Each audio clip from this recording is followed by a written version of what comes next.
दोस्तों, भारत पिछले 2 सालों से लगातार काफी बड़ी संख्या में रूस से क्रूड ऑयल की खरीद कर रहा है, लेकिन ऐसा हर बार नहीं होता जब कोई रशियन क्रूड टैंकर भारत में आकर क्रूड ऑयल पहुंचाने के लिए 10 दिन से समुद्र के चक्कर काट रहा हो और भारत उसे उतरने देना है या फिर नहीं, इसी पर फैसला नहीं कर पा रहा हो। लेकिन अब ऐसा ही हो रहा है और इसमें अमेरिका का एक काफी बड़ा हाथ है। तो चलिए पूरी खबर को डिटेल से समझते हैं। दरअसल दोस्तों, सामने निकल कर आ रही लेटेस्ट अपडेट के मुताबिक सेंचुरी नाम का एक Russian crude oil tanker south Africa के रास्ते भारत आने वाला था, लेकिन ये भारत से 1600 मील की दूरी पर 10 दिन से चक्कर काट रहा है और अभी तक भारत में क्रूड ऑयल सप्लाई करने की परमिशन नहीं दी गई। बता दें कि कहा जा रहा है कि भारत की पोर्ट अथॉरिटी अभी यही फैसला नहीं कर पाई है कि क्या हमें ये क्रूड ऑयल चाहिए या फिर नहीं। इसके पीछे बड़ी वजह तो यह है कि अमेरिका ने एक बार फिर से रूस पर लगाए गए अपने प्रतिबंधों को बढ़ा दिया है। आपको याद होगा कि अमेरिका ने कहा था कि कोई भी देश रूस से $60 प्रति बैरल से ज्यादा की कीमत पर ना तो क्रूड ऑयल खरीद सकता है और ना ही ट्रांसपोर्ट करने के लिए किसी रशियन क्रूड टैंकर का इस्तेमाल किया जा सकता है, जिसकी वजह से रूस की ग्लोबल तेल सप्लाई काफी प्रभावित हुई। लेकिन फिर भी भारत रूस से क्रूड ऑयल खरीद रहा था। लेकिन अब जब अमेरिका ने अपने प्रतिबंध और ज्यादा मजबूत कर दिए हैं, तब इस सेंचुरी जहाज पर मौजूद क्रूड ऑयल का भारत में उतरना मुश्किल हो गया है। ग्लोबल ऑयल प्राइस कैप की वजह से भारत को काफी परेशानी हो रही है, क्योंकि इससे हमें क्रूड ऑयल तो सस्ता मिल रहा है, लेकिन उसे भारत तक ट्रांसपोर्ट करने वाले टैंकर जहाज को लेकर हमें सावधानी से काम करना पड़ेगा।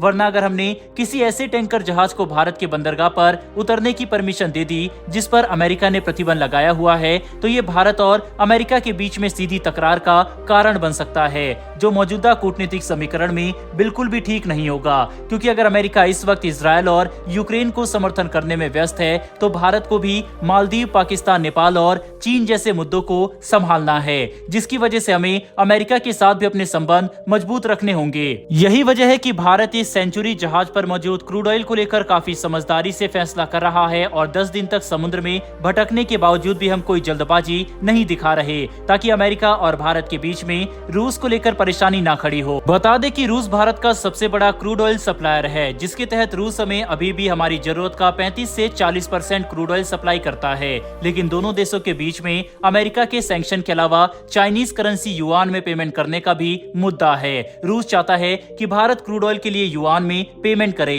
लेकिन हम ऐसा नहीं कर रहे और ये भी एक बड़ा कारण है कि सेंचुरी पर मौजूद क्रूड ऑयल को भारत पहुंचने में डिसीजन को लेकर इतनी देरी हो रही है। दोस्तों, इसी बीच जहां एक तरफ भारत को रशियन क्रूड ऑयल की खरीद को लेकर लगातार परेशानी का सामना करना पड़ रहा है, वहीं दूसरी तरफ यूरोप जो रूस पर सबसे पहले प्रतिबंध लगा रहा था, आज भारत से लगातार डीजल की खरीद कर रहा है। हैरानी की बात तो यह है कि सभी को पता है कि जो डीजल यूरोप भारत से खरीद रहा है, उसे हमने रशियन क्रूड ऑयल से बनाया है। इसकी संभावना सबसे ज्यादा है, लेकिन इसके बावजूद 2017 के बाद सबसे ज्यादा crude oil European union Bharat से ही खरीद रहा है। लेटेस्ट डाटा के अनुसार यूरोप भारत से हर दिन 3,05,000 बैरल क्रूड ऑयल की खरीद कर रहा है, जो काफी बड़ी क्वांटिटी है। ऐसे में हम देख सकते हैं कि कैसे यूरोप एक तरफ तो भारत और पूरी दुनिया को कहता है कि वह रूसी अर्थव्यवस्था को समर्थन देने के लिए क्रूड ऑयल की खरीद ना करे और जितना हो सके दूसरे देशों से क्रूड ऑयल की खरीद करे। वहीं दूसरी तरफ सब कुछ पता होने के बावजूद यूरोप के देश भारत से वही डीजल खरीद रहे हैं जो रशियन क्रूड ऑयल से बना हुआ है, क्योंकि भारत इन देशों को सस्ती कीमत पर डीजल उपलब्ध कराता है।